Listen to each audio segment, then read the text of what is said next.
I caught you red-handed. Where did you run off to yesterday? He's just outed me. I didn't log in yesterday. Yeah, but he's looking very dashing. Hello. At least I'm not the only one that dressed up all fancy and like Raphael. The only difference is I'm not leaving my house today. So I'm just pretty for myself, which is all that matters. That's all that matters. What does Xavier have to say? How's digging? I found a bunch of mushrooms under this tree. Digging for mushrooms is fun. It's a good workout and you learn a lot about nature. Yeah, it works up an appetite too. Looking at these mushrooms make me hungry, especially the red and white mushrooms. They smell nice. It's a shame they're probably poisonous. Stay where you are. That area can be difficult to navigate. I'll find you. Okay, I'm sending you the coordinates. Be careful as you head on over. It's slippery, yeah. I helped a few people get up from the mud earlier. Life in the woods is peaceful. There are no wanderers to find. You can just pick mushrooms, get some sun. It's quiet here, perfect for a nap, but it's missing the traces of our life together. I'm still trying to get used to it. Aww. I didn't expect him to hit me with that. Okay, we're 10 away from Raphael to unlock his other bond. Then I can soon do all the side memories and stuff. Also, I want to thank every single one of you that have commented on my videos with tips and tricks and everything, and kind of helping me just to understand certain things and what to read when. I appreciate all of you. I appreciate all of it. I have so many sticky notes and everything of what I need to read when. So hopefully I can keep track of everything and kind of read it in somewhat of a good order that it needs to be read in. But it's going to be the last of Under Deepspace today, and then I kind of just need to like gather my thoughts a little bit to plan what we're heading into next with the game. Obviously not this is the end, we're not carrying on kind of thing. I do need to tell you guys though that I went on like an expedition of upgrading memories, and I went protocol hunting to get a shit ton of protocols and stuff, so I barely got through this challenge as well, but I made it. I made it. So we're going to head into this, and then we will also be unlocking the world underneath one that we can read.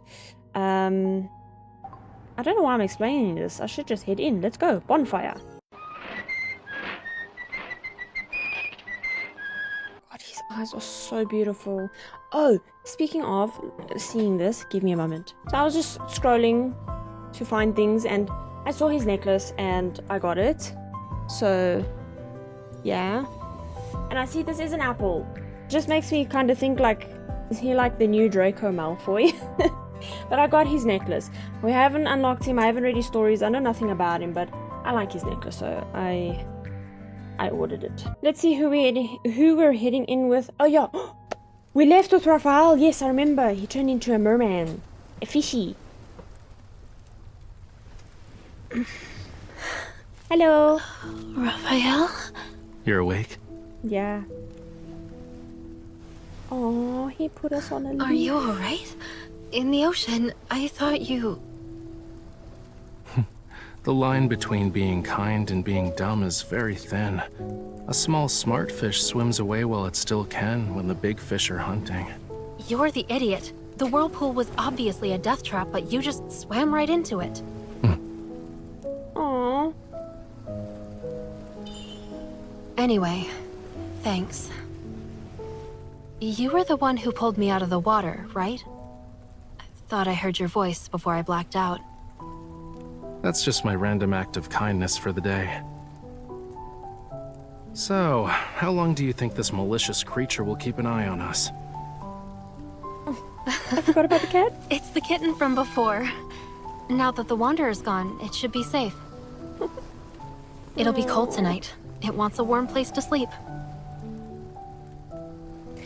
Now that I see the cat, I might be getting a cat. I might be taking my cousin's cat. I'm excited. Just thought I'd share the news with everybody. What a cutie pie. It's moving! Get it away from me! Oh. Well, duh. A cat isn't a log. Come on, pet it. It won't bite.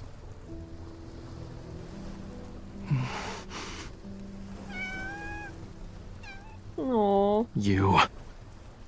Your flattery means nothing to me. I don't accept you. If you need to thank someone, thank the silly girl.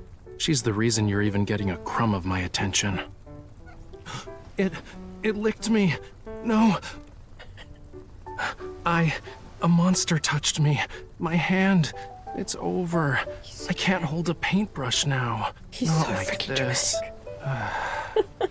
So, is there a reason why you don't like cats? He's Why a should fish. I dislike them because I do.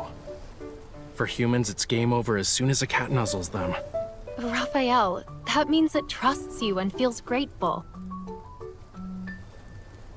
Well, animals that are fond of humans usually have a tragic end. One moment you're cute and cuddly, the next they toss you aside. You're forgotten, left behind. Look, it's saying not all humans are like that.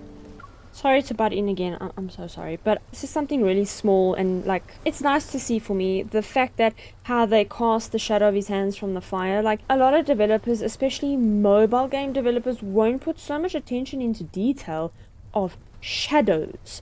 So to see that just is like, it's nice, I like it, that attention to detail. And you? Wasn't there something important you forgot about?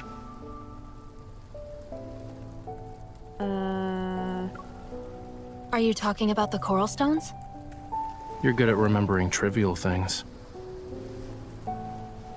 What is he talking about? We'll have more opportunities to get as many of those as we want. Today, we got lucky. Ooh, Isn't that the protocore from the Deluge Wormlord? where did he get I the didn't bottle? think you'd be able to find it. Did he just carry it with him? I see that twinkle in your eyes, you know. But this protocore is mine. Here's payment for your services. Where did he You even actually keep that? remembered. The nest. Oh, it's an invitation. The third Sunday of this month. Is this the place we can gather intel from? Don't believe me? Well, real intel is always hidden in the most inconspicuous places. The crazier it seems, the more likely it's true. You must be a regular there. What did you need back in the day? Mummy bandages? With a bit of work, you can get nice poisonous sap. But for a hunter such as yourself, you're better off wearing a disguise before going in. Like what? Like, at least stop flashing your hunter's watch around. Also, it wouldn't hurt to pick up some of the local lingo. I'll proceed with caution. It's okay. I'm a generous employer. Since I hired you as my bodyguard, I'll cover for you when it matters. But I must warn you. In places like the Nest, you have to pay a very high price for obscure information, especially for stuff involving mysterious protocores. Yeah, I would also be moaning like that if I was there right now and he leaned so close to me while we're sitting by the firelit fire. Ah, we're saved. Let's call it a day, yeah? I hope you can find the right path, Miss Bodyguard. I don't know why, but I like it when he calls me that, Miss Bodyguard, just the way he says it. The warm night breeze rises from the sea and carries with the shining sand of White Sand Bay. It sweeps past the skyscrapers, eventually disappearing into an alley even moonlight won't touch. Oh, the writing is just... I know I keep saying this, but the writing! I need them to edit my novels and give me some tips.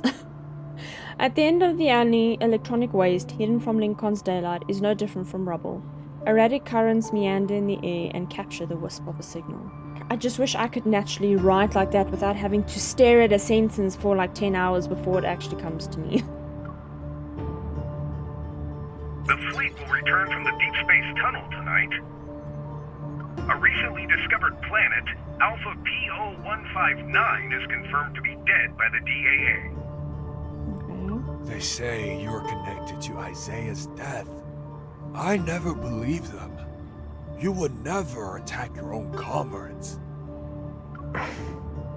And now we're with Xavier? Okay. Oh, we got... As what? you can see, I'm a monster now. You don't want to end up like me, right? But sooner or later, you'll be walking down this path as well. Only she can save us. You, of all people should know. That thing is with her. I've seen. A gleaming blade rests against the man's throat. He stops talking immediately. He doesn't even dare to swallow. Who is the stranger that this confrontation is happening with Xavier? Until that day comes, no one should even think about getting close to her. Us? Are they speaking about us? The same goes for me. You're still stubborn, huh? What's the point? I don't need to explain myself to traitors. Ew. That's how you're describing us? Have you forgotten about your home? Our home? Xavier, you're the traitor. Oh, this is getting so juicy. On the edge of darkness, a blinding light culminates into a muffled grunt as flesh is stabbed. The collapsed figure transforms into specks of light, soon corroded by black particles. They dissolve into the cracks of the road. Clink. He picks up the item and steps out of the alley, his feet crushing the messy reflections of neon lights scattered on the dirty water's surface. Cleanup isn't necessary. No one would notice there being one less person of their kind. Besides, the city's riddled with filth. Interesting, okay. The nest. Without a doubt, Alpha P0159 Stera energy has been depleted. What we're seeing is a faint glimmer emitted from the farthest reaches of the universe, an echo from 300 million years ago. A young man tosses something over to the bartender behind the counter and plops onto a corner seat. A loose, woolly hat keeps his face covered in the shadows. Since when was the nest interested in astronomy?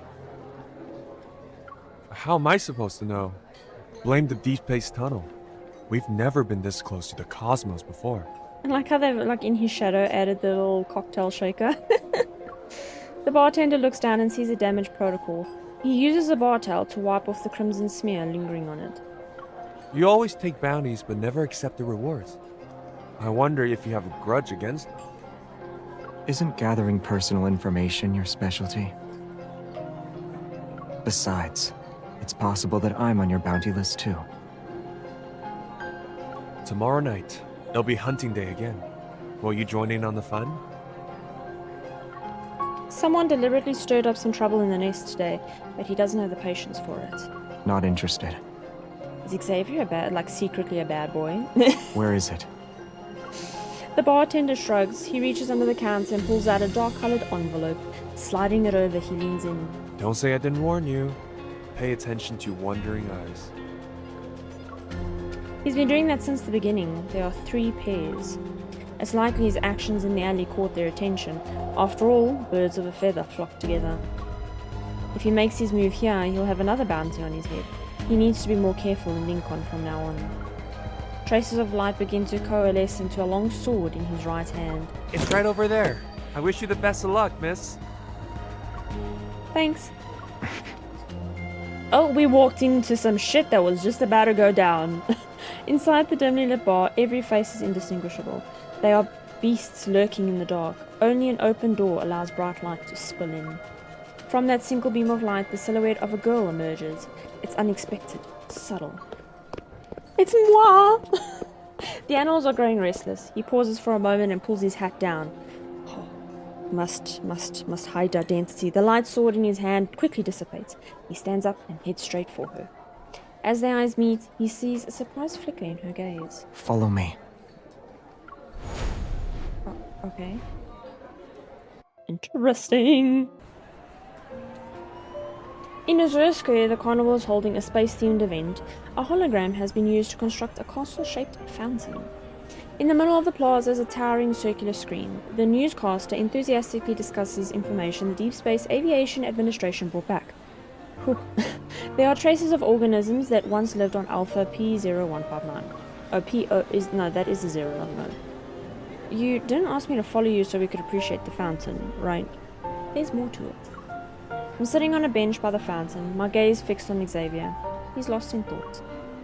Did something happen in the nest? Not yet. There was about to. When I saw you, I just asked you to follow me without thinking. Not yet means something did happen. I glanced at the bustling crowd. I still felt uneasy, but even with potential threats following close behind, they wouldn't strike out in the open. So you're really going to the N109 zone? In that moment, Xavier takes off his woolly hat and changes the subject. He doesn't ask about how I knew of the nest, like how I have no interest in asking about why he was there in the first place. After spending some time together, it seems we've come to understand each other. Yeah, I was about to start the next part of my plan until you swooped in to whisk me away. I'm sorry. But for places like the N109 zone, there's always a way in. You just need to look. Surviving, or escaping for that matter, is the real challenge. You're right. But honestly, I haven't found the time to think about my escape plan yet. Getting the ether core and figuring out what to do with it, that's the biggest challenge I'm facing right now. The protocore auction. The what now? Weren't a ton of Onikinus' protocols destroyed by Lumiere? Why are they holding an auction? It's to deal with their partners. So their business transaction was ruined? Yeah. If Onikinus does nothing, those partners won't let them off so easy. What you said and what's there was not the same thing, but it meant the same thing. That's why they're selling a high-grade protocore at the auction. It will go to the highest bidder. Ether core, huh? I raise my head, but before I can get some answers, I notice a patrol robot hovering behind Xavier. Its rotating eyes are locked onto us. The faint red beacon flickers our way. Xavier, behind... Don't look at it. Okay. Is there one behind me? Xavier stretches the woolly cap in his hand and puts it on my head. Is the disguise really going to work? He rests his cheek on his hand and scrutinizes my appearance. Then a hand reaches out to pull down the hat. Suddenly, I'm plunged into darkness. This will do. But I can't see! Hey! I take the hat off, annoyed at his calm demeanor. I don't sense any metaflux, so I doubt we're dealing with luminivores or Teskata... He said this word so much more better. Tezcatlapocus. This time. The people trying to capture you finally decided to show up, huh? I always wondered why I find myself in the same situation whenever I run into Xavier. If it's not a coincidence, then there's a threat lurking around him. I'm always with you when they're trying to start something. Even if you want to play dumb, it's too late. Xavier says nothing. Instead, he turns to look at the sprawling network of paths in Azure Square. Flying above everyone, the patrol robots, their eyes whirring, stop moving. Their focus shifts to the fountain. I need to borrow it. Borrow what? A ball of light appears in his palm. It dances around my right hand, ears flickering. I hope it's not a joke. I sigh and place my hand over his heart. The waves caused by the resonance evil ripple from my fingers. The fountain bursts into a shower of dazzling light, countless tiny droplets scattering. The spectacle reminds me of fireworks as vibrant as an oil painting. What I see next stuns me. A sharp light, concealed within the water spray and fireworks, pierces through a dozen hovering patrol robots. They tremble mechanically for a moment before plummeting silently into the bushes, one after another. Now they won't be able to find us. That's a pretty neat trick you did there. He lets go of my hand, kicks a fallen robot aside, and lets it roll into a nearby pool. Let's go. Or would you like to stay here for a bit? The flickering light makes it difficult to see his expression. Shaking my head, I grab his wrist. And then we're heading to battle. I resonate with Xavier's evil, dealing with all the patrol robots hovering above us. Some wanderers remain in hidden corners, and we need to deal with them ourselves. I'm sleepy. Let's get this over with. Oh! This one might be a handful. Be careful. I love these enemies that they've come up with. Bring it on. It's time. Here we go. I'll show you. They've created such cool enemies. Or wanderers. Are you okay? Oh, I was about to dodge. I was just careless. Nope, nope, nope. Ooh. Light, shine down upon me. Here I come. Ah. Get behind me. Sorry, I was just trying to turn the I am not freaking afraid. camera. It's time.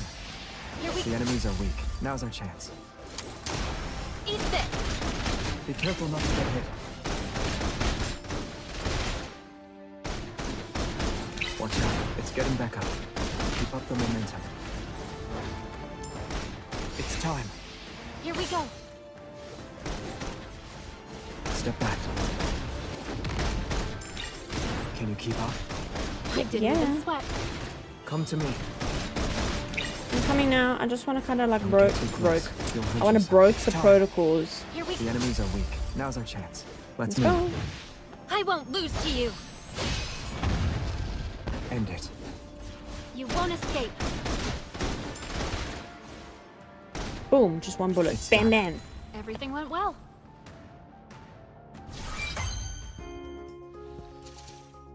With Xavier's calming voice, like I could just have him read me to sleep, and I'd probably end up having the best sleep I've ever had in my adult years.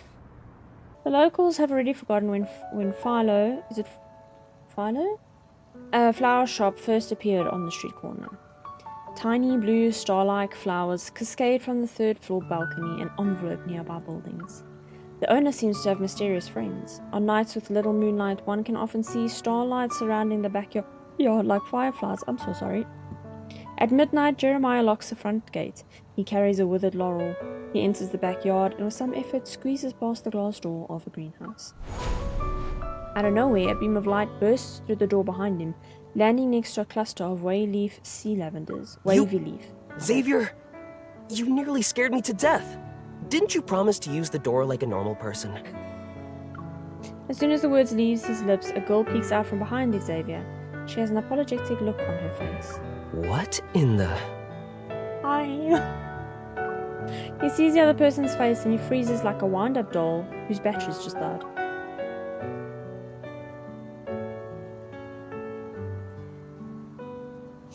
I'm sorry, I didn't mean to scare you. The florist Jeremiah looks to be around Xavier's age. When he saw me, he only showed two emotions, surprise and bewilderment. Xavier, your friend is freaking out. Holding a small spray bottle, Xavier waters the dying laurel. He's couldn't be not phased. young anymore, so he's a bit slow on the uptake now. Well, then give me his skincare routine because he looks damn ass young. Ah, long time no... I mean, welcome to Philo. Right, Xavier mentioned you before. You're colleagues, I'm pretty sure. It's a pleasure to meet you. Their awkward greeting ends under Xavier's watchful gaze. Jeremiah looks at the glass wall.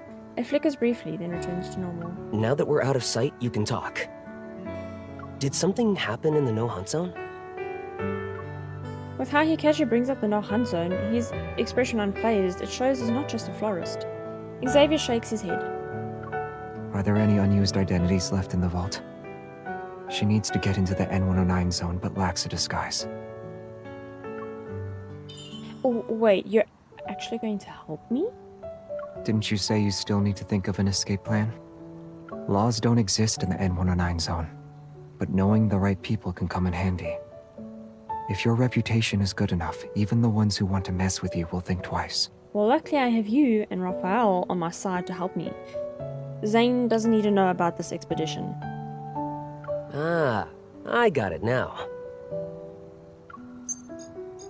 Glass wall flickers again and becomes a screen. A dazzling array of identities appear on it. Got anything in mind? I can customize it to suit your needs. Ooh, I pause and give Xavier a puzzled look. But all he does is touch his temple, remaining silent as he continues to water the laurel. Let me think. Surviving in the N109 zone isn't enough. What I truly need is in the auction, so... I need to be someone who can negotiate with honor kindness. And when I talk, I don't end up revealing my identity. Do you have one known for being disgustingly rich? As the rapper clacking of her keyboard fills the room, images gradually come to life on the screen. A young woman, perfectly dressed, is about to step into a black limousine. Men in suits are by her side, along with a group of fully armed guards. She wears an intricately designed veil. Beneath it is her face. My face. Heiress from the Grand Duchy of Guarans. Born with a diamond spoon, your wealth rivals that of nations. What do you think? Isn't it a bit too much? Jeremiah nods and once again gets back to work. The woman on the screen now wears a black outfit. Everyone else follows suit, their previous attire now sleek, black formal wear with sunglasses. Heiress to a mysterious crime syndicate. Last name is... well, we should just use yours to keep your story straight. I'll create a comprehensive profile and put it up on the dark web. I can make it convincing enough to the point where even professionals will have a hard time distinguishing fact from fiction. Okay. Do I really need to be that? It won't work if it's not intimidating enough. Jeremiah's gaze flits between the screen and me. Clothes maketh the man. I just need to find an outfit that matches your status. The spray bottle that's been aimed at the laurel quickly moves and sprays the gesturing hands, trying to estimate my clothing size. She can do it herself. Oh, is someone a little bit chilly? Once everything's done, Jeremiah leaves the greenhouse to begin his deception. The breaking dawn meets the chirping of birds as they reverberate atop the greenhouse. I turn my head to Xavier. What's wrong? You bringing me here wasn't a spur-of-the-moment decision. You knew for a while that I'd be going to the N109 zone. You already had a plan to help me sneak in, right?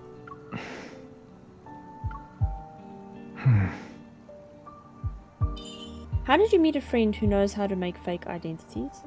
He's also very cooperative. And since he helped me, that means he could have helped you. It's funny how the more a person talks about something, the more real it seems. An idea starts to form in the back of my mind. I stare at him, searching for clues from his expression. I'm just a normal deep space hunter. Keep telling yourself that, buddy. Just a hunter? I walk up to Xavier, take the small spray bottle from his hand. I hold it up to his forehead like I'm aiming a gun at point-blank range. I know we aren't exactly close, but can you repeat what you just said? You're not looking me in the eye. You're too close. He's worried about that now when he's been in our close proximity space countless times. He gently touches my forehead to push me away. Also, you're not scary. At least not scary enough. I'm just like picturing him just like pushing me, boop, like just go away. What do you mean? You're being very polite. You won't be able to take control of the situation. Anyone who's made a name for themselves in the N109 zone can't be a pushover. He gets up from his chair. I find myself stepping back and leaning against the edge of the table. As the next leader of a crime syndicate, you should at least act tough. Don't let anyone easily spot your weaknesses. Otherwise, you might end up as a lamb at an auction, swarming with wolves. You'll be killed in the blink of an eye. Sharp blade of grass pokes my chin. The arrogant ones always like to look down on people. Did I read that right? Where did that come from? A sharp blade of grass. Where did the grass come from? Or did I miss something? I was leaning against the edge of the table, but then a sharp blade of grass pokes my chin. Where did I get that from? Am I just holding it and poking my chin? Sorry, I'm focusing on stupid little details. I can't help but chuckle. I lift my head in response. And? Your shoulders are stiff. Being too awkward will only make you look suspicious. Relax. But try to maintain a facade of arrogance. Are you speaking from experience? Because you're lying about who you are? Got it. Anything else? Don't say thank you, and don't apologize. The last thing you want is hesitation or doubt in your voice. Remember, you're always right. What if someone tries to challenge me? Or if they doubt me? Or what if they doubt Return the favor. me? Like this? I push Xavier's shoulder, but he only takes a step back. I move closer, maintaining eye contact. With my chin? By the way, my neck is starting to hurt because of how you're standing. Can you adjust your posture? Are you mixing personal feelings with business? Of course not. As you said, whatever I do is correct. All right. Xavier sits back down, but he lightly grips my wrist and pulls. I'm in front of him. Oh boy. One more thing. It's very important. Don't provoke people who have yet to show you their hand. The atmosphere becomes heavy, my gut telling me that I'm in danger. Yet the only thing I can do is look into his eyes. Yeah. He's seated, yet at this moment, the person standing isn't necessarily the one who has the upper hand. Very true. I'm done. Do you think this is enough? We weren't having an intimate moment. Jeremiah walks in. His gaze sweeps over us, not even lingering for a second. Then he quickly turns around and leaves. Whoops, sorry. I entered the wrong room. Now that's a friend you need. Didn't want to spoil the mood. Come back. Walked in, noticed there was like something. He's like, oh, okay, I'm sorry. Here's the family crest. Pretty cool, right? Wear it, and anyone who's in the know will see you're important. I don't personally have a family crest, but I would like to create one and have a crest ring. I don't know, I like crest rings, it's really nice. Can you do that? Can you just make your own family crest and... I suppose you can. It also means whoever approaches you isn't a random person wanting to have a chat. Be careful. I study the crest in my hand. While intricately designed, there's an antique charm to it, showing that it's the handiwork of a crime syndicate. The fact Jeremiah could produce this in such a short amount of time, he's more than meets the eye. And here's the stuff that can make your fake identity more convincing. I hope you won't need to use them. That sounds very ominous. Jeremiah hands me another box. Thank you. You don't need to be so formal. I never thought I'd actually be able to help you. It's so... The intensity of his sincerity is touching. Even though I've only known him for a few hours, my curiosity only grows. Silently, Xavier positions himself between Jeremiah and me. As you can see, he's very friendly. I look at everything in my hands again. The sun is about to rise. I should get going. Shall we head back home, neighbor? I have plans today. I nod. I'll be on my way then. Wait.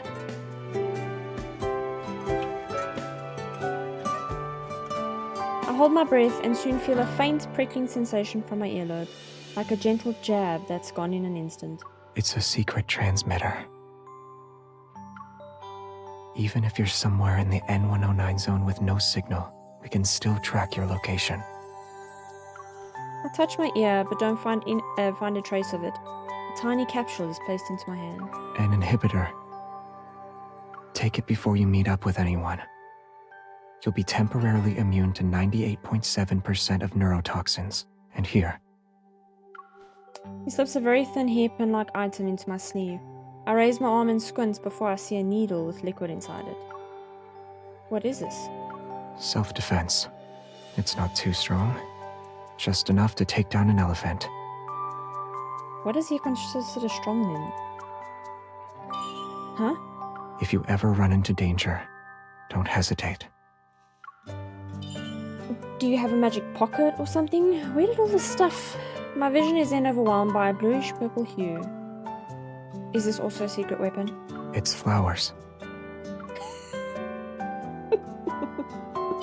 Of course I know it. But why are you giving it to me? Do I need a reason? Oh, he lowers his head. He appears to be actually thinking. They just happen to blossom. So, I sincerely hope you'll accept them. Thank you. The girl's figure fades into the dawn. The lights in the greenhouse dim like a fire on the verge of being extinguished. It's flawed. So, were you able to stay calm when you saw her for the first time? We're just letting her go into the N109 zone? Are you okay with that? It will be safer compared to Lincoln City in a few days. What's that supposed to mean? We can use that time to take care of the stuff lurking in the shadows. Okay. But I need to ask, do you really not care about our non-intervention principle anymore? Some already stopped caring about it. Otherwise, the explosion at her home wouldn't have happened. and the truth that's been hidden for so many years wouldn't have started to emerge. Do you know how long we've been here? All those faces in the backtrackers, I can't remember them. Don't you have the feeling that people's memories of us are also becoming fuzzier? Especially in recent years. I agree that sticking to the non-intervention principle is pointless, especially for us whose presence here was always a mistake. And mistakes are bound to be corrected sooner or later. Maybe we're slowly being erased as we speak. Just like a planet that strayed away from orbit, only to be ripped apart by gravity. How's Trace back too? It can send out simple signals, but the positioning system still needs some work. Is there really someone on the other side of the deep space tunnel who can respond to us? You will return in one piece. I'll make sure of it.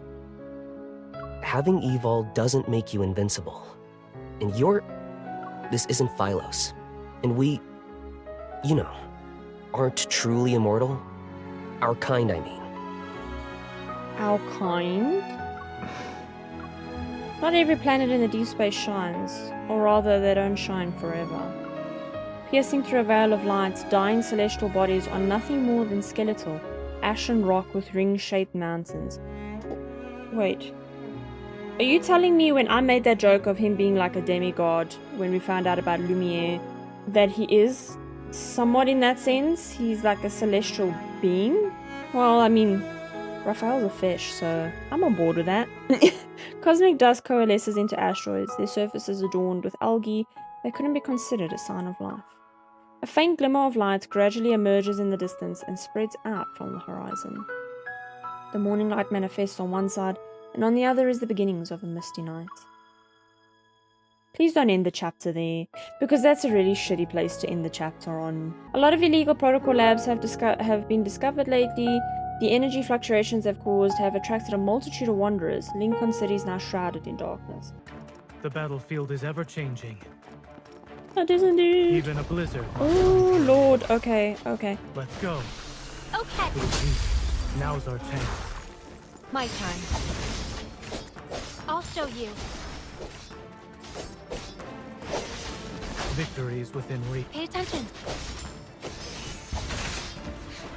Offense. It's the best defense. Wait, you don't have protocols Don't yet, rush. so... Let's go. Oh, we lined them up 3 in a Now's row. our chance. Let's go. Okay. Let's call it a day. I'll give it a taste of our strength. Well done. You won't escape. I can do this, I can do this. Keep your distance from it. My turn. Zane. Here it comes. Leave it to me. Is this what you wanted? Perfect.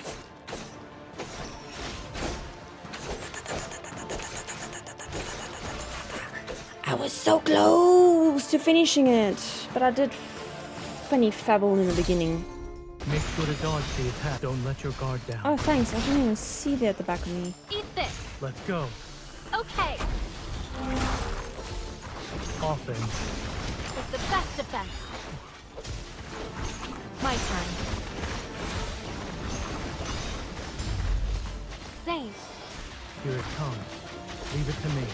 Is this what you wanted? Perfect. It's your turn. No problem. Not even a challenge. Seize this chance.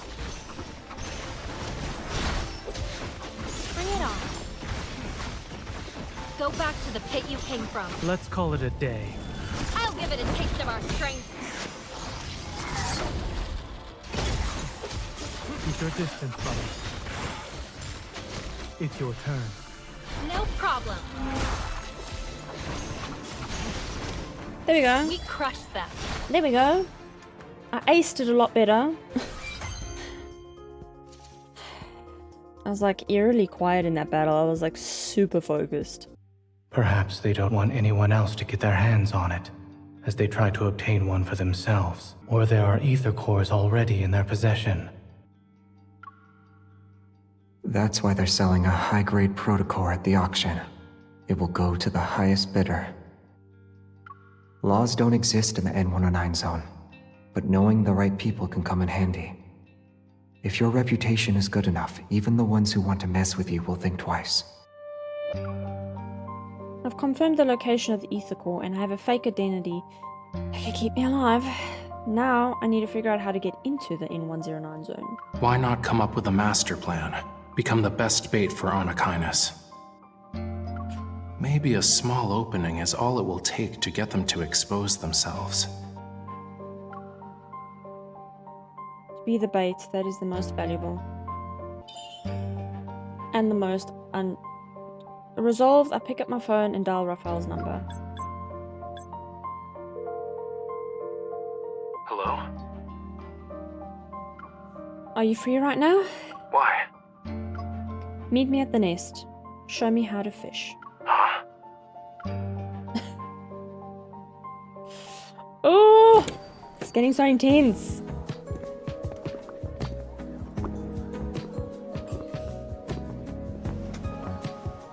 Weren't we supposed to meet up at 11? Where's Raphael? It's hunting day. There are more people here than last night. Hopefully everything will go according to plan.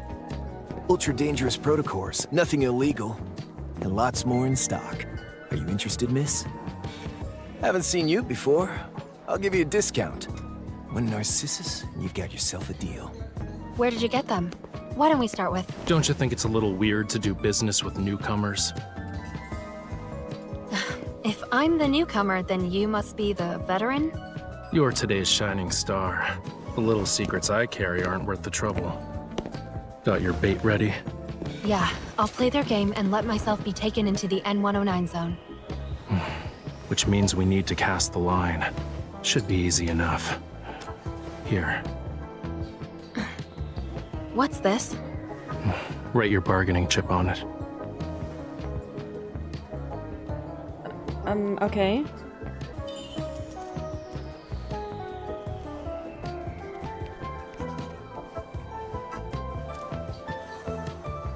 Waiter.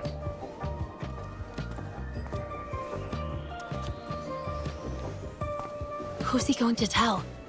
Doesn't matter. If they're interested, they're in. Now we wait for the fish to bite. How long? Not long. The nest lives up to its name, you know. It's an underground intelligence network that's known to match supply and demand. Even normal info would have passed through 3 layers by now. And what's this? It's part of the process. Drink it, and you officially have a deal. Oh, okay. It's black. Think about it first. A black glass means you'll pay a high price. If it doesn't go smoothly, you'll be the payment instead. Okay. Being the payment is better than staying in the same place and doing nothing. Yep, here goes nothing, I guess. Since you've made up your mind, I won't stop you. I hope you find the answers you seek. Bye. I'm getting nervous. So far, everything looks normal. Gloomy hair. Oh, come on, that is Xavier. That is Xavier. Like, is this like a kind of Superman, Clark Kent kind of disguise thing? I guess it's to be expected. So many people are after him. Hey, move aside. you... It's about to start. Wait, it's probably better if I stay low-key. More people are here. They're surprisingly calm. What's happening? There's a price to pay when a wish is granted. Will you be the hunter or the hunted tonight? Okay. Oh, I'm getting nervous. It's starting. I'm getting nervous. I don't know why. Hunting day will now It's commence. that eye again. What is hunting Is it day? here for me? Who are we Oh, no, hunting? What is being something's hunted? off. I should hide for now. Do I need to be ready? Hi. There she is. This is the prey. It's coming. It worked.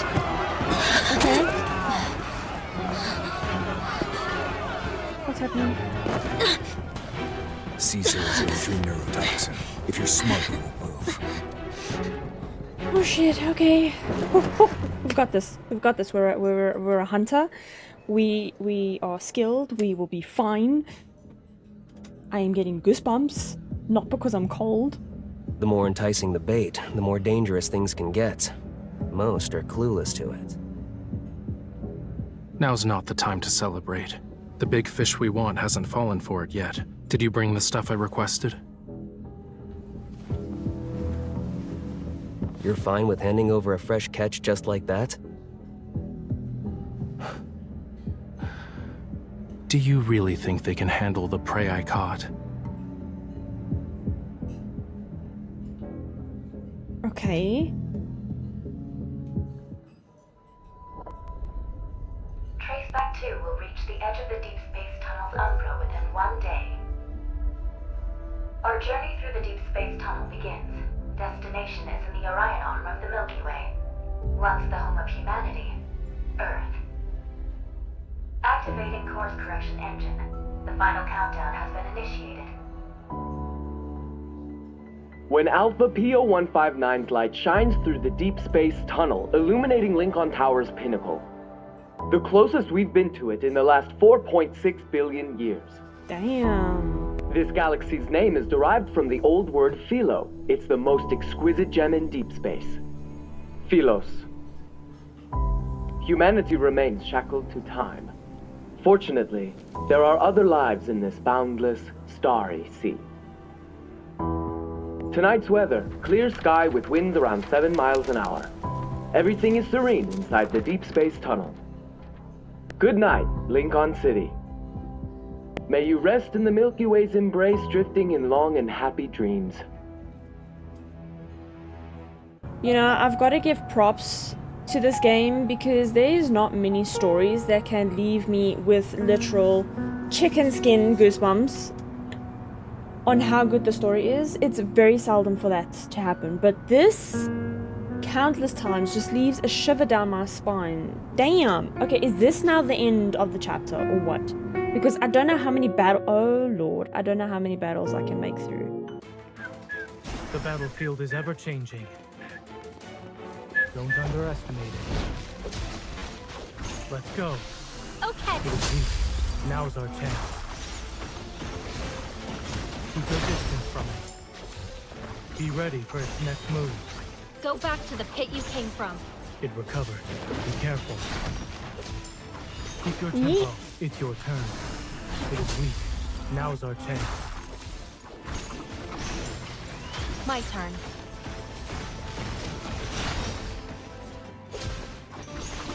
It recovered. Be careful.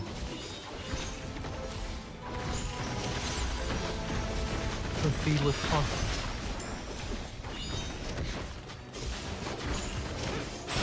Be ready for its next move. Send. Stay safe. Let's go. Okay. It is weak. Now's our chance. Victory is within reach. Bring it on. Leave it to me. Pay attention. Seize this chance. Let's call it a day. I'll give it a taste of our strength.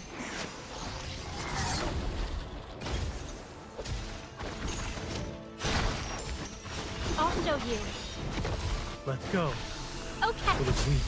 Now's our chance. Bring it on. It is falling apart. Come closer. Well done.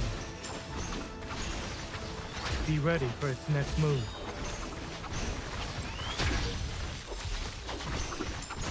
It's your turn. It is weak. Now's our chance. My turn. It recovered. Be careful.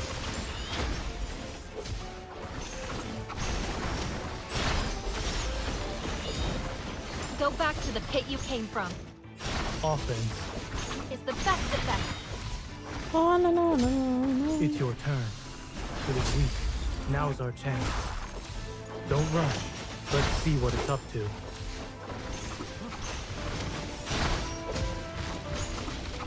A hard-earned victory. Okay. This is what a battlefield is like. I like how we're being kidnapped though, but yet somehow we can go to these fights. Concentrate.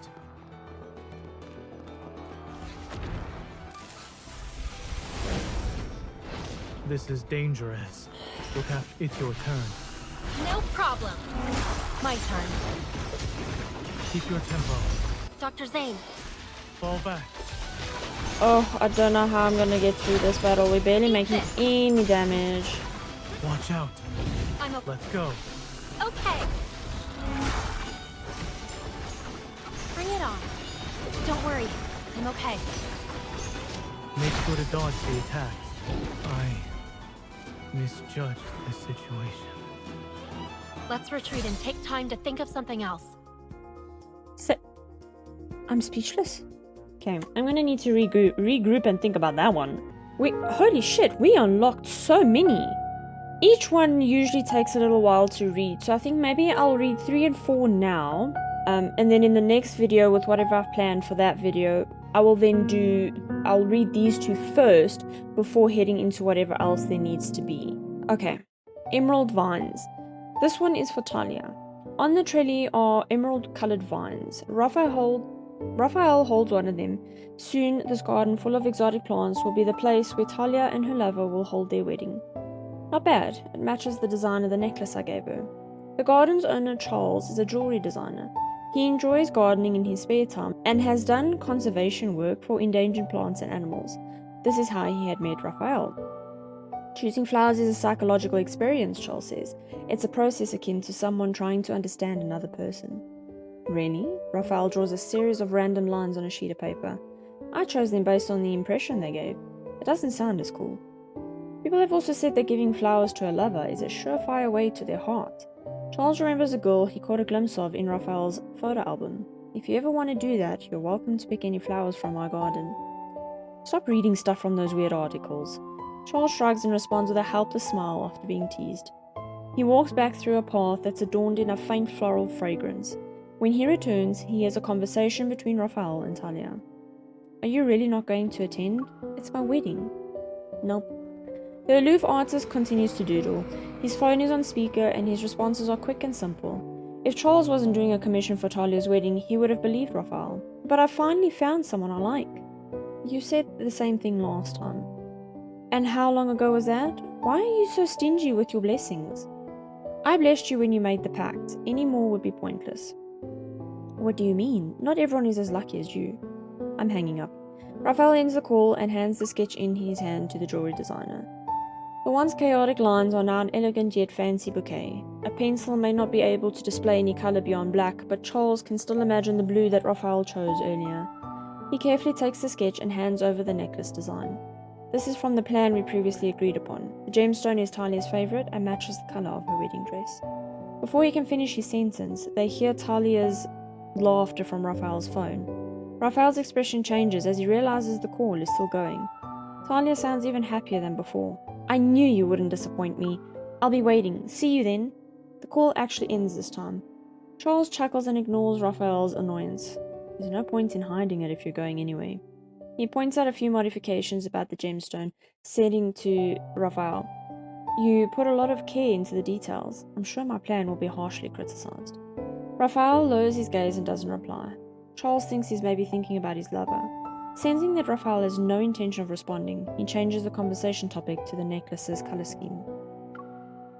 Wedding. Passing through the archway decorated with emerald vines, Raphael reaches the central fountain. The relaxed atmosphere in the garden makes him sigh, even though it's what he had expected. He picked out 2 suits for today, but after a few minutes, he ended up not wearing either. Instead, he chose comfortable, casual clothes suitable for dancing, which turned out to be the best choice. If Raphael wore a suit, he would have been teased by Talia, the same person who's wearing a simple dress and dancing barefoot on the grass. He's too plain. If he fell into a pond, let alone the sea, no one would be able to find him. Our Talia is the most dazzling pearl in the ocean. If you can find her, wouldn't you be able to find him too? At a small round table, a group of Lemurians are whispering to each other. Raphael turns to see a familiar face he hadn't seen since the disaster. He cheerfully plays on ancient Lemurian instruments, a happy melody flowing from his moving fingertips. Thank your friend for me. His garden is beautiful, Talia says to Raphael after she makes her way through the crowd to him. He was kind to let us hold the ceremony here. Raphael's gaze shifts to the man not far away from Talia. He doesn't mind? He likes whatever I like, she says. She spins around in front of him. Her flared skirt twirls, making her look like a graceful, swimming fish. He designed this for me. It's pretty good, right? It suits you, Raphael chuckles, recalling Charles's words. The process of choosing flowers for someone is also a process of understanding that person. Maybe the same applies to designing clothes. He's silent for a few seconds. He drinks his wine and pushes the empty cup back into the table. Raymond is dead. Talia takes a deep breath, a smile blooming on her face. Then we can all get a good night's sleep for now. Yeah, for now. Okay. She understands the emphasis Raphael put in his words. Crossing her arms, her gaze wanders over the singing, dancing, and chatting people. Guess you don't want fleeting happiness. Raphael suddenly turns away. To avoid Talia, he inevitably has to look at the guests attending her wedding. Almost all the familiar and unfamiliar Lemurian survivors are present. The music is harmonious and the singing is rich, but every smile seems to be covered with a grey veil. Then he hears Talia's melodious voice again. I'm getting married not because I've forgotten the past, but because I want to live in the present. Look at every Lemurian here. They're all looking for an anchor, a reason to live. I've found mine, and others have found theirs, Talia says. Her eyes lock onto Raphael. But there are still those who don't realize how important it is to have an anchor. Raphael shakes his head. Lemuria is more important. Lemuria will always be important. Talia puts down her glass, looking serious. But what about you? When your own heart is devouring you, is there anything that can pull you back? Can you really let her go? The light in Raphael's eyes dims at her last question. Raphael, have you ever thought about your own wedding? He's silent for a while, then he takes off the boutonniere from his chest, places it on the table, and turns to leave the bustling scenery that doesn't belong to him. No. Gardenia. Freedom, happiness, and rebirth. Charles hangs the shovel back on the toolboard, nodding at the light yellow gardenia Raphael has been staring at. That's what it means in the language of flowers. Are you giving it to someone? A relative's daughter. Raphael stands under the courtyard door's eaves, tilting his head to observe the flower's petals. Can you tell me what it means again? People believe it represents freedom, happiness, and rebirth. I highly recommend it for the opening ceremony for the school year or a birthday party. I'll take it. Raphael returns the sample to Charles and walks past him. Help me arrange a bouquet. I'll take it to her funeral. Her father can no longer give her flowers. Funeral? Charles stops counting his tools and makes a mistake on his paper. Wouldn't that be a bit... It's fine, Raphael says. Based on what you told me, it's suitable for a funeral too. Okay, lament. Raphael crosses the courtyard as it's bathed in a golden glow. He walks to the corridor where Raymond's glorious deeds are being played on a loop on a digital screen. Then he arrives at Raymond's house. Raymond's funeral is being held in the living room. At the entrance, the butler mechanically takes the condolence money from the mourners. He looks stiffly and professionally ahead until Raphael passes him. Raphael ignores these malicious glances and walks straight to the center of the hall where the glass fish tank is placed. He pauses for a second or two in front of the mermaid skeleton inside, then turns to Raymond's coffin and stands with the others. Mom, this is so boring. We were supposed to be on vacation in the Arctic. Charles' voice echoes clearly in the hall. Her innocent comment makes the parent cover the brat's mouth in embarrassment, quickly returning to a sorrowful expression after flashing an apologetic smile. After all, she had yet to secure the inheritance she wanted. When it's Raphael's turn to mourn, he steps forward.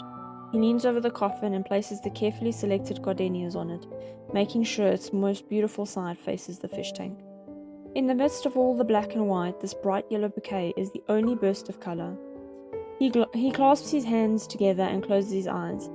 At a barely noticeable angle, he aligns himself with the bouquet, silently reciting a eulogy. A familiar song begins. Talia stands at the very front of the hall, singing a dirge. Raphael opens his eyes. The dazzling sunlight passes through the fish tank, and the skeleton inside silently gazes at the sky in a forever frozen pose. He knows who Talia is singing for, just as she knows who Raphael came here for. Murderer! You murderer! As Raphael is about to leave, an elderly woman suddenly pushes through the crowd. She rushes out of the hall, pointing at his retreating figure and screaming at the top of her lungs. My boy was only 39. It was supposed to be a time for rebirth, a fresh restart, but he died because of a stupid, frivolous painter. A painting that doesn't make any sense. Raphael, you killed my son. Like sharks smelling blood in the water, the reporters' cameras instantly surround him. Hang on, it's all coming back to me now. Isn't Raymond the dude we went to in, I think, the first chapter with Zane? I'm gonna have to double check that. The mourners in the darkened hall look unexcited, yet they also carry the right amount of regret. No one steps forward to intervene. The child who wants to go on an Arctic vacation watches with interest, standing on her tiptoes to take a lollipop from her mother. How sad. With her son dead, the anchor that held her up was taken by a dark tide. Raphael calmly looks around the room full of cameras and leaves. Okay, I just had to double check quickly before heading on to part 5 of this. Now it's all coming back to me. Raymond is the guy in chapter 2 that we go visit with Zane that fell ill from the painting that he bought of Raphael's. Okay, I temporarily forgot that that's who Raymond is. I'm on track now. Okay. Another week passes. Raphael slips away from his uninspiring new work and Thomas's repeated nagging to visit Talia in a small house in Verona. Talia is admiring a dress. It's one among countless other dresses that her new husband had designed for her. It's entirely black with just a stroke of white. Talia points at the black part of the dress. He said, "This is him." Then she points at the white. "And this is me. What do you think? Interesting, right?" Raphael pours himself a glass of water and takes a sip without looking. Has he ever designed a wedding dress? What do you mean? Talia raises an eyebrow, then she smiles. No, but if you want to commission him, I can help you get a family discount. When Raphael leaves, Talia tosses him a small bouquet of flowers. He turns and catches them. I wanted to toss the bouquet to you that day, but you left early. This is what I had left. Raphael looks down at his hand. An unknown flower sits in his palm, reminding him of someone. On his way back, he sees many familiar faces among the Verona street performers. Those people stand amidst music, color, and dancing bubbles. They smile at him. Raphael remembers what Talia said at the wedding. Everyone was looking for an anchor. It's why they're still here. He waves back, hoping they can make their dream come true. Then he turns around and goes home. Gloriosa. Are you tired from painting? Don't look so good. Charles wraps up the fiery flame lilies Raphael chose and hands them over. Are these also a gift? I think they suit you more. Great, Raphael takes the bouquet. I'm thinking of giving them to someone.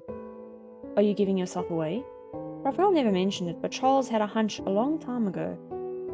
There must be someone in his heart that he didn't want to mention. My garden is always open to you. He pats Raphael's shoulder, then sees him and his flame lilies off. The flowers are light, their weight in his hand almost non-existent. He walks for a long time after leaving the garden, but he still hasn't decided whether or not he should give this bouquet away. He hasn't come up with a good excuse either. When your own heart is devouring you, is there anything that can pull you back? He remembers the question Talia once asked and avoids the underlying meaning. Can this flame lily bouquet become his anchor? He's not sure. Under the night sky, the black waves haven't fully rolled in. For now, he still has a chance to get a good sleep, until he must face the never-ending tsunami in his dreams alone. So mysterious. Okay. A lot of that didn't make sense, but I'm sure that it will eventually, apart from now finally realizing Raymond. Sweeties. 2033 summer.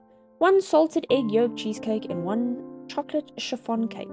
Jeremiah, standing by the counter Sweetie's cake shop, leans slightly forward. His bright eyes follow the girl behind the counter. You've been coming here a lot recently, Jeremiah. Are you addicted to cakes now? Jeremiah's eyes dart around as he reveals a slightly goofy smile. Maybe. 2 boxes of beautifully wrapped cakes are placed in front of him. Jeremiah pays, then pushes the cheesecake back. This is for you. The girl is taken aback, a hint of surprise flickering across her face before she quickly recovers. If you keep doing this, my boss will say you're playing favorites.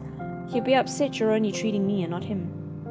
She turns to look at the middle-aged man behind her, who's busy decorating cakes with a piping bag. She turns back and shrugs at Jeremiah. It's a secret then, Jeremiah whispers, leaning closer. Ahem. This is Jeremiah from the Planetary Shuttle Squad 2, requesting a secret cake exchange with Squad 1 member Bella.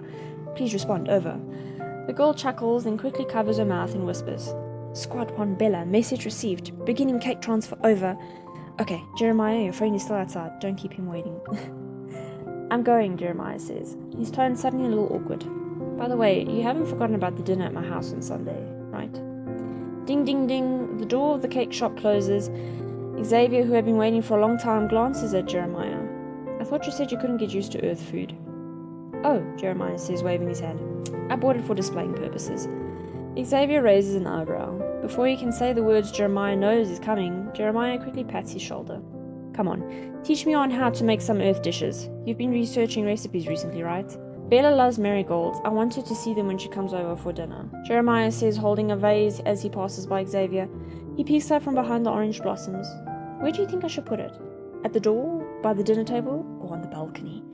After being asked the same thing for the 23rd time, Xavier glances at the door, adorned with plants, then at the dinner table, surrounded by fresh flowers, and finally at the balcony that can only be described as a sea of flowers. I think there's no space. Really? Baffled, Jeremiah looks around the house he rented a week ago. I didn't think it was this small when I saw it. You could hold it, Xavier suddenly says. Huh? Hold it and give it to her when you open the door. Jeremiah scratches his head. Oh, we're just friends. I don't want her to misunderstand. He turns to Xavier with a playful grin. Have you used this trick before? Xavier glances at him. What? What do you mean, what? Don't play dumb, Jeremiah nudges him. Xavier walks to the sofa, picks up a magazine, and sits down. Fine, don't tell me then. The oven in the kitchen signals the food is ready. Jeremiah insisted Xavier stay for dinner he set up to greet his friend. His reason, it adds a human touch. Wearing oven mitts, he takes out the baked cheesy rice and sets it down in front of Xavier. Bella says that since we've met, we should make a mark in each other's lives. Otherwise, there's no point in meeting. Suddenly, it starts pouring outside. Xavier stares at the drenched sky and silence envelopes the room. Come on, help me taste this. I've been taste testing this for the past few days. I can't even tell if it's good or bad anymore. Xavier looks away from the window and scoops up some rice covered in cheese and tomato sauce. The spoon is connected to the bowl via a string of cheese. It's alright, needs a bit more salt. Really? Jeremiah frowns, eating a spoonful himself. Even after coming with the backtrackers to this place over 200 years ago, he still can't fully understand the diverse tastes of Earthlings. But since Xavier suggested it, there must be a reason. He nods. I'm just treating her to a meal. When Isaiah was looking for us before, she helped cover for me. I know nothing can happen between us. We don't age the way people here do. It wouldn't be fair. As Jeremiah eats, he rambles on, not even realizing the unease hidden in his voice. Don't worry, I don't have any ulterior motives. Besides, I haven't finished my main task yet. I'm the one who has to fix the spaceship's launcher, right? The rain outside is relentless. Through the window, the raindrops seem to be capable of piercing through anything. They crisply pitter-patter as they hit the glass. Xavier puts down his spoon, wipes his mouth, and stands up.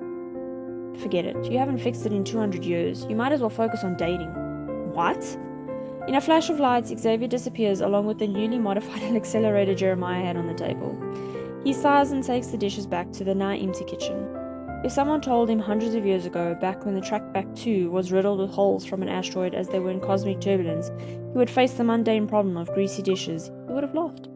He understands Xavier's indifferent reaction. As the leader of the backtrackers, Xavier must have seen more of his former companions leave compared to Jeremiah. Asteroids, turbulence, and the collapse of wormholes couldn't tear Traceback 2's team apart. With Xavier there, they managed to break through the universe's most impregnable space-time barrier. Yet such an invincible team eventually dissolved in the mundane times of this era, from a loved one handing them flowers. The radio behind Jeremiah switches from its regular program to a news broadcast. The year isn't over yet, but we've already predicted that this will be the heaviest, most widespread rain. It's expected to end on Saturday. Sunday will be sunny. It will be perfect for a trip. Let's look forward to a wonderful weekend. He turns off the TV and walks onto the flower-filled balcony. There's a tranquil sunset, no monsters, no fluctuations, and no need to fight in the cosmos. Living like this is the reason why many people left the backtrackers. Maybe those who left just missed home too much. Waterfall inside forest. After leaving Jeremiah's fabricated home, Xavier walks under the moonlight to a secluded forest on the city outskirts. Behind the dense forest and the signal blocking zone is the largest cosmic signal transmission and reception station. It was secretly built by Lincoln City. He could technically teleport to any place he had been before using his evol, but he always slows down when passing the signal station. The blue light on the top of the tower flickers, almost blending in with the starry sky. Apart from that, most of the buildings in the base aren't tall. They're sparsely scattered in the forest clearing. Occasionally, maintenance staff would walk around, their whispers echoing in the distance. These faint sounds are as comforting as the cosmic white noise they heard when they traveled through unfamiliar galaxies. His mind wanders back to the seemingly endless journey back when he slept in the hibernation pod. He heads deeper into the forest, through a pitch-black valley, walking until no buildings are visible. There, he reaches his destination, the crash site of Traceback 2.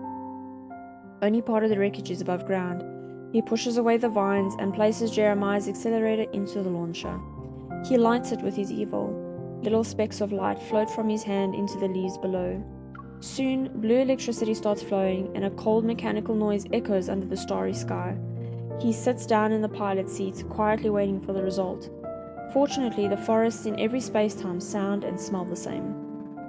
He closes his eyes, thinking about his home. Some say that from a higher dimensional perspective, time doesn't exist. The past, present, and future unfold in the same space. A person can only see the world before them because their eyes can only perceive the light projected from it. If this is true, then somewhere in the vast cosmos, there might exist a point where light from countless timelines converges. From there, one could see every star that ever existed, from the explosion of the universe to its eventual collapse, and witness every possible ending the world could take under an infinite number of choices. The mechanical roar subsides, leaving the forest in silence and darkness. It's hopeless without protocol energy. He collects his scattered thoughts and opens his eyes to a cascading waterfall of stars in the forest. He raises his hand as though he wants to catch them. If time really doesn't exist, then within this sea of stars before him, could he see Phylos and his and her little planet? Sorry, please just mind, the garden service is here, so there will probably be some noise on the mic. A year passes. Jeremiah still hasn't found a suitable power source to start the spaceship. The rented home gradually became his real home. After arriving in this era, several unwritten rules were formed among the backtrackers, such as changing residences regularly and avoiding unnecessary contact. After obtaining the identity of a normal person, Jeremiah loses all contact with Xavier. He did look for him many times privately, but in a way, he feels as though this fruitless search might be better. Whether it's because of guilt or not wanting another traitor like Isaiah to trouble Xavier, he doesn't know. Besides, with his current appearance, gloves and an apron, he really wouldn't know what to say if he were to meet his former captain. His days drifting in Trackback 2 feel like a dream from a previous life. Jeremiah's biggest worry now is how to give Bella a ring and invite her to live in this home he built for her. So much for, I don't want her to get the wrong idea. But before he can come up with a satisfactory plan, a 3-day polar night begins. He had a bad feeling about it, all of which comes to fruition when, at 3 in the morning on the last day, he sees a wanderer. It pierces through the skyscrapers of Lincoln City like a meteor, shooting right through the psychological defenses of its citizens. People who have never seen such a monster are captured by death as they're enveloped in fear. They cry as they say their final goodbyes to family, friends, and lovers. Then, they're mercilessly crushed by a wanderer that somehow appeared behind them, becoming a handful of dust. When Jeremiah reaches Sweetie's cake shop, he only sees collapsed buildings and destroyed shop signs. Wait, is this the event that happened when we were, I think, 14 or something, that caused our heart to have the palpitation problems and whatnot? Is that this event? He doesn't dwell on it for long, quickly realizing he's perhaps one of the few people who knows how to defeat these monsters. But when he tries to shatter the Wanderer's protocol, as he had done when part of the Order of Lightseekers, he finds no weapons at hand or within sight. This era is far behind the level of technology they had on Phylos. His peaceful life has almost made him forget how to fight. As the monster's roar reaches his ears, he rolls over and watches helplessly as the marigold disintegrates in a dark blue energy wave. In the early days of the catastrophe, he briefly worked with Xavier in the most devastated areas, and standing in the middle of a severely damaged road, Xavier rescued a girl and disappeared soon after. That must be us! Jeremiah knows that he must have found her. Okay, so this is then the disaster that happened when we were a teenager. The disaster lasted much longer than anyone imagined. On January 1st, 2035, the Hunters Association was officially established. The President announces in the January 1st agreement that they may have to coexist with Wanderers. The newly built Azure Square broadcasts this historical moment on a giant holographic screen. Jeremiah is in the crowd when it plays. It feels as if an ancient spaceship has finally landed and the real traceback missions has just begun. Philo. In 2037, Lincoln City mostly rebuilt itself at an almost incredible speed. After mastering the purification and use of protocol energy, it's even more prosperous than before the disaster. Xavier walks around a corner and is hit by a floral scent. He looks up to see a flower shop called Philo. Its golden marigolds spill out onto the street. It's all very familiar. He vaguely remembers this used to be a cake shop. The shopkeeper carried a pot of plants, pushes open the glass door. His greeting is caught in his throat at the sight of Xavier. I bought this place, so I'm living here now. The backyard is a greenhouse, and the third floor is a workshop. Jeremiah invites his long-lost friend into the shop and serves 2 cups of hot tea. The spaceship's launcher is, "Did she eat dinner at your place that weekend?" Bearing in mind that was like years ago, Xavier unexpectedly interrupts him with a long-lost memory, leaving Jeremiah somewhat at a loss. "Ah, you mean Bella?" He scratches his head. "She did, and she immediately noticed that I rented the house. Bella said no one would clear out a house until it's only filled with flowers. She knew who I was from the start and said she saw me when she was a child. She also said she'd like to see my real home if she could." Jeremiah touches a small ring he wears on a necklace as he speaks. Then he tucks it back into his collar. "Oh, no, don't tell me. Did she die in the disaster?" "Enough about me. How are you? Do you need a new identity? I can get you one." Xavier shakes his head, walking over to a cluster of blue flowers. In the center of the 5 petals is a small yellow star. Wavy leaf sea lavender. He hasn't seen one in a long time. "I won't lie, I felt quite guilty these past 2 years. It seems like everyone had a reason to give up and leave halfway except you. Well, you did too, but you wouldn't because no one could replace you. We all thought that you'd still make it to the end, even if you were the only one left. It's cruel, but sometimes I think those of us who left early can live their lives in peace, as long as you're still holding on. You can always choose what kind of life you want to lead," Xavier says softly. It's as if tiny suns illuminate the slightly wilted petals. "Have you gotten used to Earth food?" Jeremiah stands up. "Captain, can I come back?" Xavier looks at him, seemingly thinking his question is unnecessary. "Just do what you think is right." By the time Xavier leaves Philo, night has already enveloped the newly built Lincoln City. On the overpass, Xavier looks down at the endless stream of cars and hurried pedestrians. Everyone is absorbed in their journey, and not a single person pauses to gaze at the stars above. Of course, it's late. Everyone is rushing home, like how all life ultimately returns to where it came from. No matter what he chooses, his fate always remains the same. "Xavier, you already found her, right? So why don't you settle down somewhere?" As he leaves, Jeremiah's words echo in his ears. His gaze falls on the distant cityscape. Over the years, the light pollution in Lincoln City has become increasingly severe, making it impossible to see anything. He remembers the waterfall of stars he had seen deep in the forest. That's his last memory of his distant homeland. Maybe this time he can settle down. If possible, he wants a place where he can see the stars. Then we've got Long Lost Treasures and Sealed in Dust, which I will then, because we're already almost 2 hours with this recording, I don't want to make it too long. I didn't expect to see the side of you when we retreated. Wait, what are we talking about? Which one? Someone just wouldn't give up. I had to yell at you to retreat. Yes, it's good you did that before it's too late. I have just enough energy to sort out my belongings after we've returned. We fought those wanderers for a while. Why don't we take half a day off? Is this because we lost the battle? And Zane had to is this what we're talking about? I'm lost.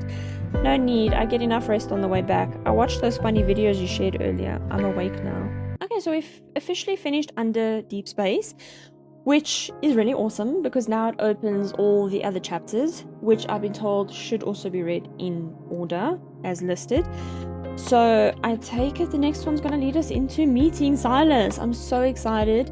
But obviously, like I said, thank you to everyone that's been leaving me tips on what to read when. I'm going to go now and just have a little look-see to put everything into kind of timeline perspective. Because in the next video, we might not be heading into Silas's chapter just yet. I really do want to though, because his birthday is literally around the corner, I've been told. So a lot in the last 2 chapters have actually been revealed, which is, they leave it on such a cliffhanger. I've really enjoyed these last 2 chapters. They were so much fun with all this information coming to light and seeing a little bit more from each person's point of view and hearing from each person's point of view. But at least now we know that Xavier's possibly the one that actually saved us from that disaster so many years ago that caused the problems with our heart. I think I'm going to shut up now and I'm going to leave it there. You guys know the drill. Like and subscribe to my channel. It helps with my algorithm and just getting my videos out there, so I appreciate any interaction with my channel. And then I'm going to love and leave you guys there, and I will see you guys in the next one. Bye!